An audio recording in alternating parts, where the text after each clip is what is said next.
everyone, and welcome to this week's edition of the Bombercast for 2023, post the Geelong lost. I'm your regular co-host, The Grizz, and with me is a special guest, a man who's not unknown to our listeners as a contributor on the board, but also a guest previously in Owen87. How are you, Owen? Yeah, going well over in Perth, listening to the local papers talk about the misfortunes of their sides, which is fantastic.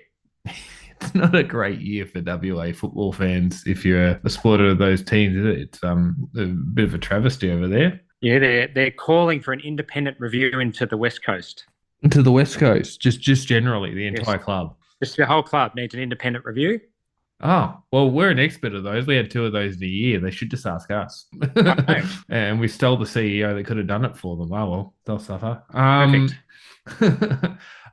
This is obviously the first pod we've done in a while. We apologise for last week. Short week and some life stuff meant we couldn't turn around another pod. So for those who have been living under the rock after what was arguably the worst last quarter in, I think, the last decade against Collingwood, we opened up against Geelong in very much the same fashion, losing to Geelong by 28 points, 132 to 104. A weird game, I reckon, Owen, in the sense that we sort of started the game exactly how we finished against Collingwood, got down in a pretty serious hole, and although we threatened at points, never really quite got into it. But it despite the fact we conceded 132 points, I didn't think it was as bad a loss as you would think. No, look, I think everyone was pretty fair enough upset at the end of the Anzac Day and hoped for a better start, and then we didn't. And the upside, I think, was that they fought it out. I unfortunately also watched the North game, and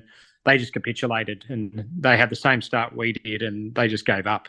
Yeah, so to watch the side play out the game and compete all day long and all of those things, I thought was really positive. I think you're right. Like, as good a start as it was for the year, I think, we had a great win against Melbourne. That, I think, the gulf between Geelong and us was shown on the weekend. I thought mechanically our game looked okay in terms of when the ball was zinging from end to end. Our transition defense wasn't bad. What seemed to kill us was really scores off turnovers in our back half. We had some horrendous turnovers in that first quarter and throughout the game. And Geelong were just absolutely brutal from clearance. Like, I think David King was talking about during the broadcast that Geelong, if they won a clearance, were basically scoring every time. And it's just a recipe for disaster when a team like Geelong that has the forward line they've got against probably the undermanned defence we have, it was always going to end in disaster, I think, at different points. Yeah, I think we saw that, Dangerfield might be an ageing force, but he's still a force, and we don't probably have a player that can legitimately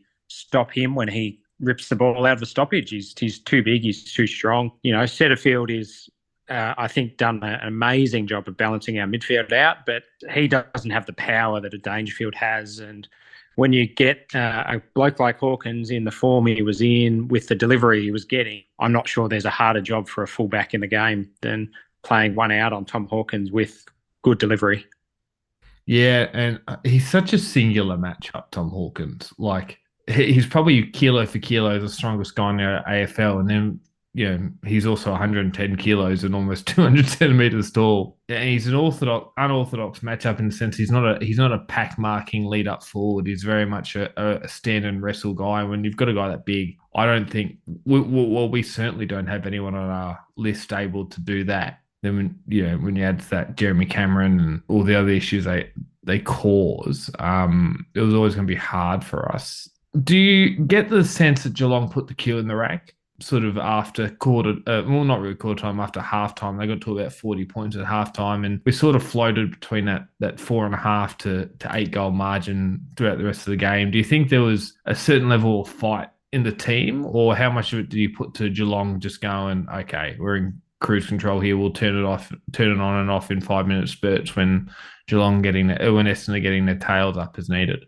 Look, I think the team fought it out well. We didn't give up. We tried a few different things. You had across the board, I thought everyone played as well as you could play in a game that we were probably not a huge chance of winning. We never quite could put any pressure on them. We'd kick a goal, we might kick a second, but then they'd just go and slam one through at the other end. I'm not sure they put the cue in the rack completely, but I also don't think that they were giving everything they could for every minute of that game, which probably, they're a genuine top four side. They're the premier from last year. They're very experienced, mature bodies. They don't have to play like that against a side like Essendon, who's still growing into their bodies for half the side.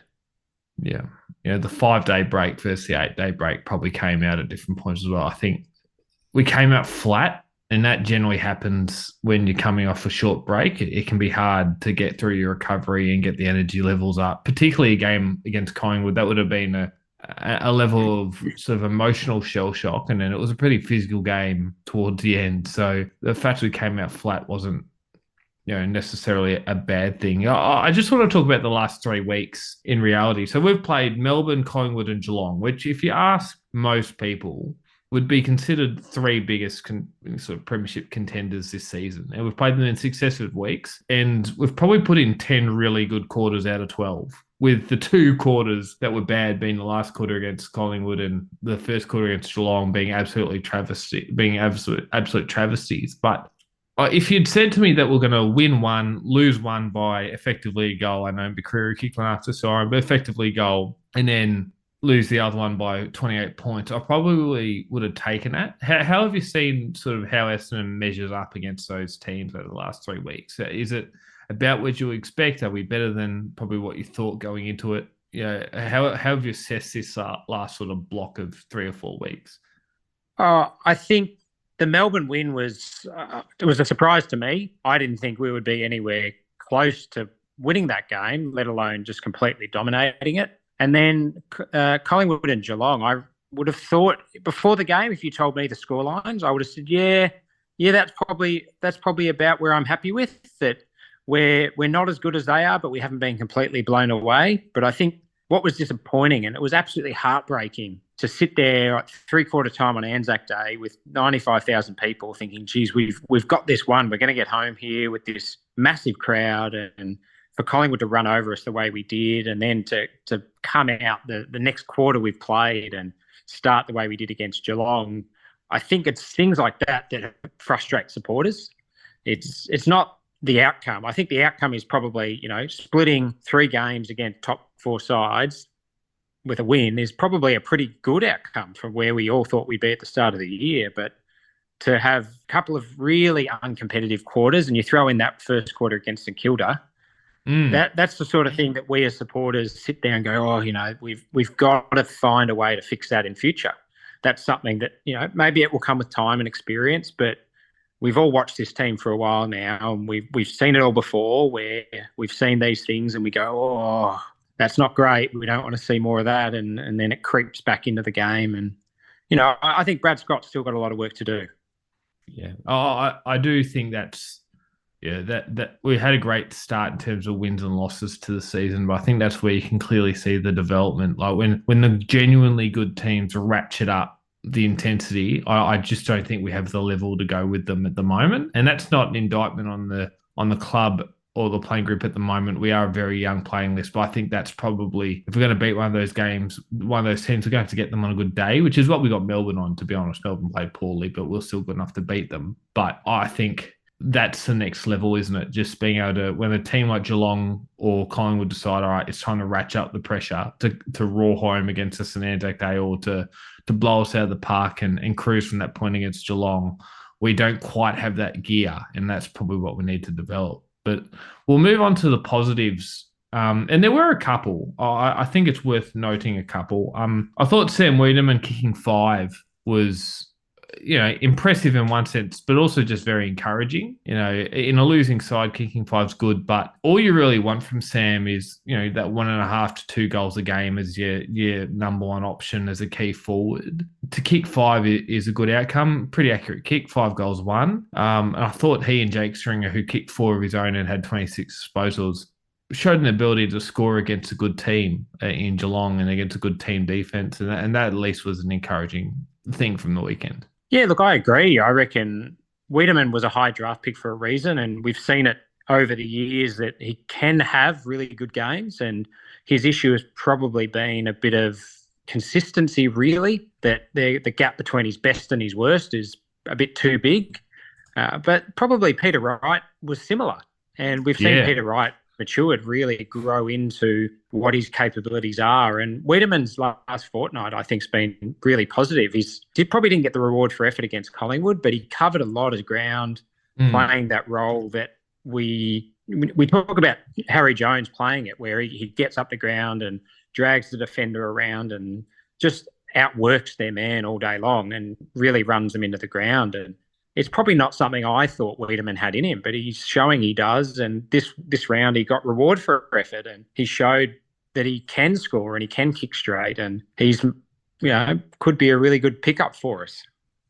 Yeah, and it's interesting. There's a few of them going around at the moment. These forwards that are underappreciated at their clubs, they go to a new one and they start kicking on. Like, we obviously had Peter Wright, Marbiel Chol kicked 40 odd in the season for the Gold Coast after being a delisted free agent. From Richmond, you've got guys like Josh Bruce, who were sort of unwanted as a defender at GWS that kick on at St Kilda and then now at the Bulldogs as well. Like, it's ironic how many of these really highly touted young key forwards just need to change of scenery. I suppose the pressure of being that guy who's coming on can be a lot, whereas you go to a place where there's low expectation, they just find a way to thrive. I thought, as I said, Jake Stringer, 4 goals and 26 disposals. Any time that Jake has 26 disposals and 4 goals, you probably think we win. But it was against Geelong. I thought Dylan Shield as a high half forward. I think Scott's found something in him. He's kicked multiple goals a couple of times this season. I think he's got 6 goals already, which is the most he's ever had at this point in the season in his career. The thought was always, how do you juggle Hobbs and Sartis and Caldwell into the midfield? Well, if Shield's able to play as a high half forward, that's probably how you start moving that mix around. And we know he's got the speed and the gut running to play that position. And he's probably just, in terms of the upside offensively of what he gives you, he's a big upgrade on selling, although he probably is a slight downgrade on the defensive side. But I'm fascinated how Scott's decided to deploy him at the moment, trying to fit Hobbs into the midfield. Yeah, it's been really interesting, hasn't it? Shield probably, he's copped a lot of criticism for his delivery inside 50, that it's not necessarily the most reliable, but also that traditionally he hasn't been a great goal kicker. He's a player, like physically, he's an absolute specimen. He's the model professional. He has all the strength and stoppages that you want from a midfielder.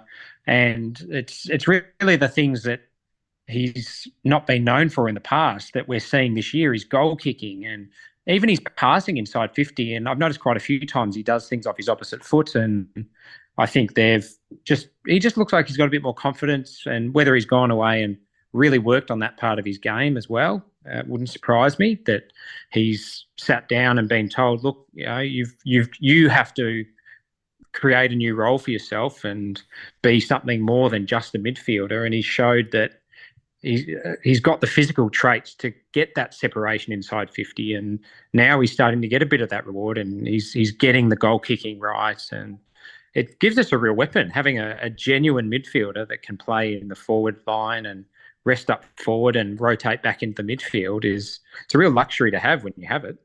Yeah, and I think it allows us to have a different sort of mix in our midfield, because it allows Stringer to go in there a bit more often. But it also means that you can have Caldwell and Setterfield in the midfield at the same time, which just makes us a little bigger around the ball, which has always been our issue in the past. So it's great to see some creativity there. We know that Hobbs can play forward. We know Parrish in a previous life has. You can deploy Merritt onto a wing. So we're starting to get a bit of variety there, and that's without Sartis being in the team at the moment, which is probably a good segue just to moving on to sort of general stuff and the game coming up this week. Injury report came out yesterday, Owen. The update being that Guelphy looks about 3 weeks away with that hamstring. Cox is 4 weeks away with the back, which is great to see him back within a month. Sartis down to 5 weeks, and then everything else is about 7 weeks onwards there with Laverty, right, and Stewart. It says foot, but I'm waiting confirmation to see if he's dead or something, because I don't know if we've seen him at the club or on any injury list with any sort of update for a couple of months.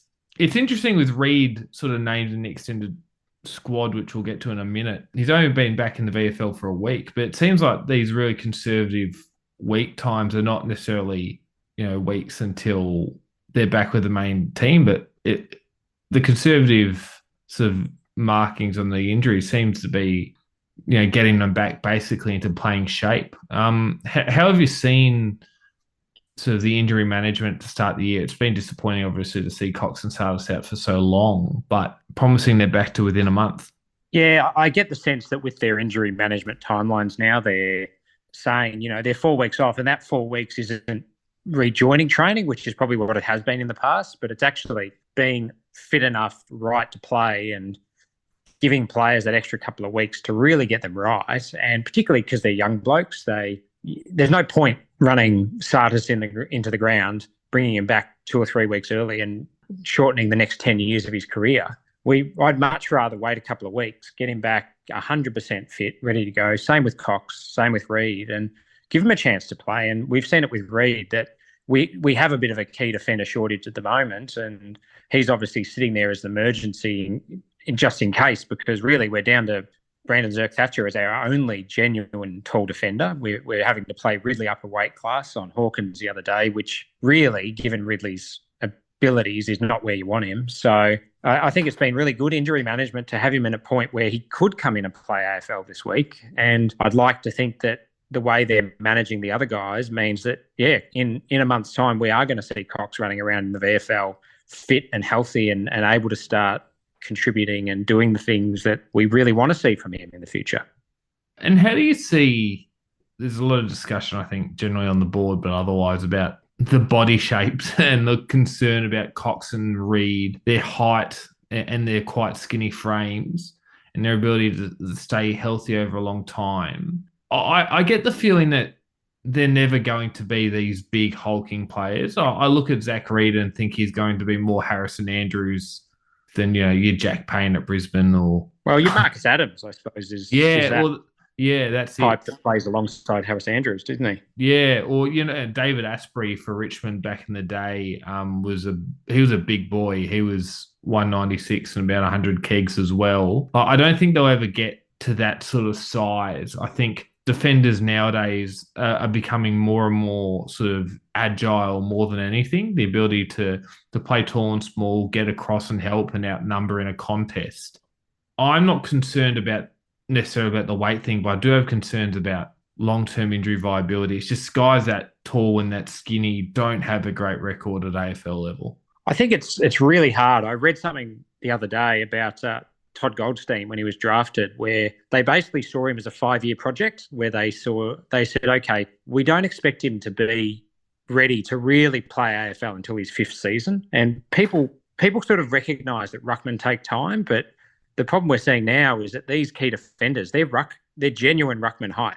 Yeah. They're really, really tall. And we saw it with Ridley, where he had back stress fractures. And really, once he sort of had finished growing and had the ability to build up his strength, not his weight, but his strength to support his height, he's been quite durable ever since. So I'm probably still a couple of years off really writing off either of these two guys as being injury prone. I think at their height, it's just a matter of giving them time, trying to let their bodies settle, and then starting to see the kind of shape they're going to become. I don't think Cox will ever be a big man. No. He'll be tall and he'll be exceptionally mobile. He won't probably be as heavy as Blitzars, but it probably doesn't need to be. Whereas Zach Reed, from memory, he's pretty solid through the lower body, Zach Reed. So I think he might carry a bit more weight than people probably expect, but it might just take a really long time for him to get there. He might be 25, 26 before he's starting to get this, the true size he's going to get to. And I think that Lewis Hayes looks like he does have a good frame on him. Oh, he's got a very, he's got those broad shoulders that he looks like he's going to fill out to be a very big, strong, fully grown defender.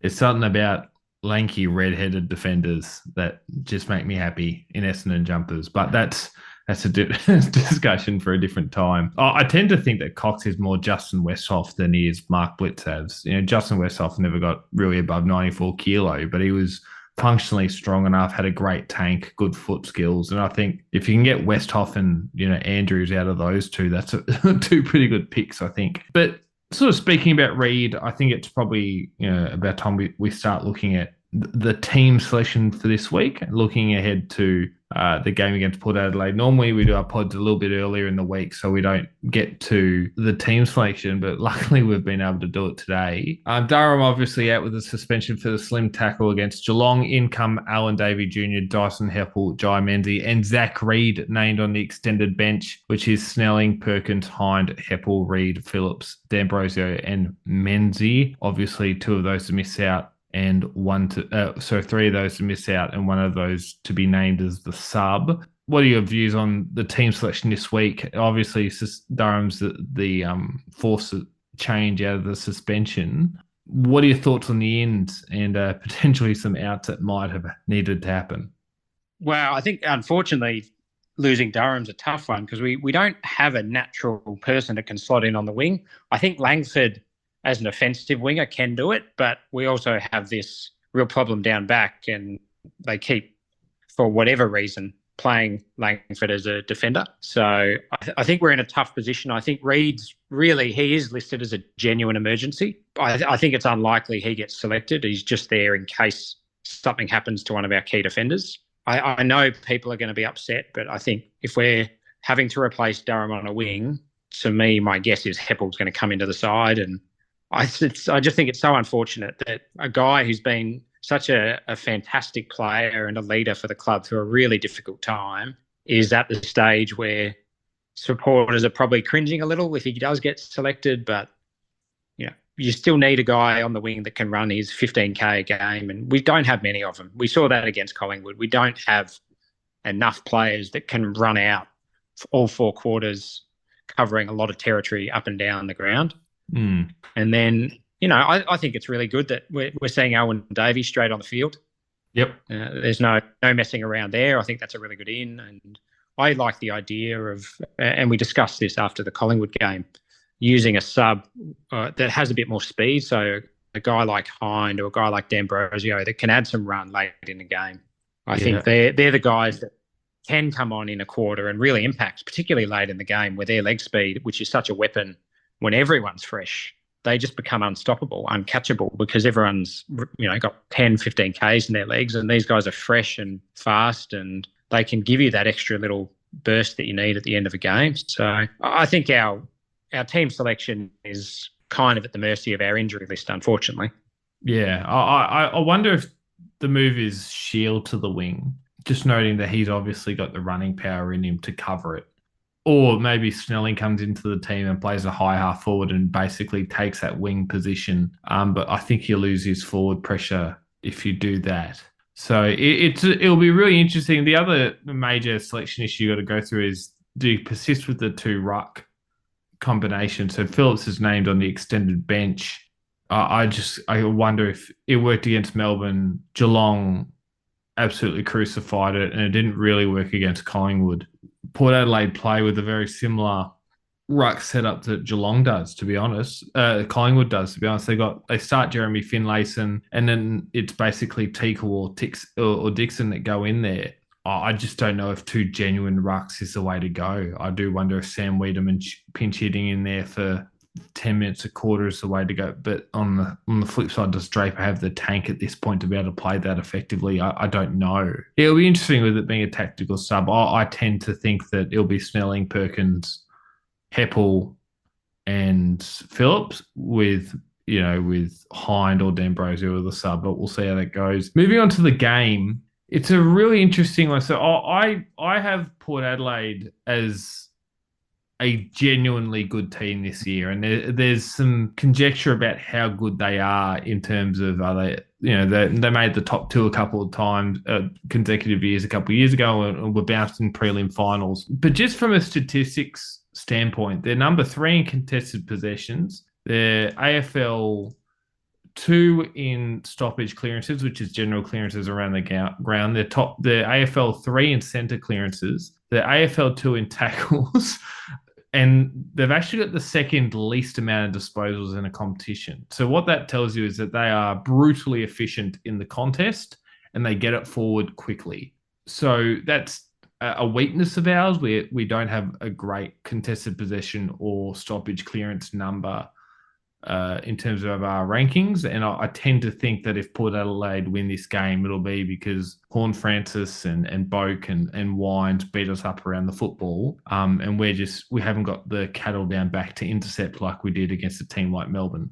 Yeah, look, I think they got over against St Kilda last week and they were playing away. Probably one of the big criticisms over Port has been that they're really good at home and they're probably not so good away. But the Saints are looking like a really good side this year. I think the Saints at the moment are looking like they're a real top four chance. They're defensively a very good side. And to get the job done against a good team playing away shows that, yeah, I think Port, they're a genuinely good side. They may not be the best side in the competition, but I think they're probably inside the top 6, if not the top 4. And yeah, they're, Horn Francis, they paid a fair bit for him, but he's showing why he was such a highly rated player. You've got Boak is still just going on and playing great football. And then you've got their, they've had a bit of messing around with their key forwards. I think Georgiades is now out for a bit, but Dixon's back and guys like Pal Pepper are, they're a real scoring threat, but they also similar to Geelong, they have big, strong bodies, and that's probably the thing we struggle with. I think we matched up better against Collingwood, where it came down more to running power than it did just size. And I think Port's midfield will give us a lot of trouble with their size. We've all had issues with Ollie Wines, and Ollie Wines now has a few friends that are pretty big men alongside him. Yeah, and I think they've obviously got the tall cattle up forward as well. They've got Todd Marshall, who I think is underrated. I think he's really taking a step forward as a young key forward in the league at the moment. Charlie Dixon's always given us trouble. We've never really had a match up to him. A bit similar to Hawkins, really, in how he plays. And obviously, Bryn Teakle, the resting ruck. Sam Powell-Pepper, like you said, is 6'3" himself. So 190 centimetres, basically, and a powerful athlete. If they can isolate us defensively from a clearance, I'm really concerned about how we'll hold up. But we've done this before where we look at our defence and go, how the hell did we defend? And it's all about cover defence and intercepting and leaving a man to help your mate. We'll see how it works. We'll see if it goes ahead. But I tend to think that if Port Adelaide win, and the reports are that it's going to be a pretty dry day in South Australia. So skills are going to be a pretty good. If Port come in a mood to beat us around the football, I don't think we've got the size to go with them. But on the flip side, I don't think they've got the spread to go with us. So it might really be oil and water to see who comes out on top, because our ability to go forward with handball, and we're one of the leaders in the league in uncontested marks. Now, if we can get our hands on the football, Port Adelaide's shown a propensity to let teams go coast to coast and not sort of transition defensively as well they should. Yeah, I think our big issue, same as against Collingwood where we kicked it to Darcy Moore, and same as against St Kilda where we kicked it to Callum Wilkie, our big issue in our forward 50 entries will be just not kicking it to Aliir. We do this every time we play a team with a player like that, a Tom Stewart and Aliir. If we can make good choices with our forward 50 entries, I don't think we'll just win on pure bulk entries. We're going to have to make good use of the ones we get, because I certainly agree with you that we're not going to have midfield dominance. So what we have to do is rely on getting the opportunities we get and getting our forwards service that they can actually use. I had one of my criticisms the last couple of weeks had been that Jake Stringer wasn't getting the service that suited him. Don't kick a ball high and long to Jake Stringer where he's forced to stand and wrestle a defence. Give him space to move. And we saw that against Geelong where, yes, he went up the ground and got a lot more himself, but the delivery to him actually gave him a chance. So just getting guys like Merritt, like Martin, I really rate Alwyn Davey Jr. and Tip and Goody. They both have fantastic inside 50 entries. They make good choices and they give our forwards a chance. They know how forwards want the ball and they don't kick it to the advantage of the defender. So I think there's going to be a lot of the game won off the back of just making good use of our forward 50 entries. Yeah, and I suppose Stringer's going to play a pretty critical role, noting that the size difference for the midfield. One of the few times we looked pretty capable against Geelong was when Setterfield and Stringer were in the centre bounce and in the clearances at the same time. So it'll be a fascinating sort of watch to see how they deploy Jake. Whether they do use him through the midfield a bit more to see if we can squeeze the ball forward, get the ball forward, and then squeeze sort of Port defensively. You'd love two of him, wouldn't you? Jake Stringer when he's kicking 4 and having 26. But it'll be a fascinating game. If we can pull, I have this view, Owen, that when we started this 5-game block, I think it was, well, 6-game block really, it was Melbourne, Collingwood, Geelong, Port, Brisbane, Richmond. My view was if we can pick off 2 of those 6, we would basically get to 5 and 5 with a pretty easy run to go. We've already picked off Melbourne. I think Richmond are ripe for the picking, but we just have this mental hurdle with Richmond. If we can snag this one and maybe beat Richmond and get to the sort of the 10-week mark, 5 and 5, 6 and 4, we're in pretty good shape. And I think we would have taken that if we, when we started this 6-week block. I think this is a really critical game for this year. If we lose this and we're not relatively close, I think, I'm going to start talking about, okay, great. I'll start thinking, great start, but not to be this season in terms of finals. Whereas if we get this win, I think realistically you should be at least trying to get to that 11-12 win mark, which is likely what's going to get you in the finals this year. Yeah, look, I would agree. If we can get through the opening block of the season and be pretty even on the win-loss ratio, then I think that would be a really good outcome. A lot of people probably came into the season assuming that we were going to be a bottom 4 side, and on what we've seen so far, we really aren't. We're probably in that, we're probably not genuinely the 8th best team in the competition, but through a bit of, luck draw-wise and knocking off Melbourne, we've given ourselves a chance to play finals. And I think the positive that I've seen is that the team seems much more capable and willing to fight it out each and every week. So, yeah, I have a bit more confidence that if we did get there, we would put up a bit of a fight. I don't think the year's success will be dictated by whether we win a final. I think the year's success will be dictated by seeing a team that turns up every week against any team in the game and competes. And so far, I've seen that, and I've been really happy. And I think Port's a really gettable side. I think Richmond's a really gettable side. Brisbane at home, it's a really tough call. Well, it's a brutal game. Yeah. We have gotten a hold of Brisbane before and got it done. So I think that was when they had half their list out with COVID. But you take these things. So they're all winnable. There's the gap between the best and worst sides in the AFL is not that big. And on any day, as long as you turn up and play, the team gives yourself a chance, doesn't it? Yeah, you just have to turn up, and that's the big thing that I've enjoyed seeing this year is that. Yes, we've had the shocking quarters every so often, but the team does turn up again. They come out the next quarter and they go. And I think if we turn up from the start of the game against Port, we've shown that against Collingwood, against Geelong, against St Kilda, we've shown we can stay with these sides. Yeah. Yeah, and I think you're right. And after the Brisbane game, we would have, in the first 9 rounds, we would have played 6 teams inside the top 8. So it's probably a really good benchmark to see where we're at, to be honest. Okay, we've got not long to go. Quick tip for the weekend and the margin you think it'll be.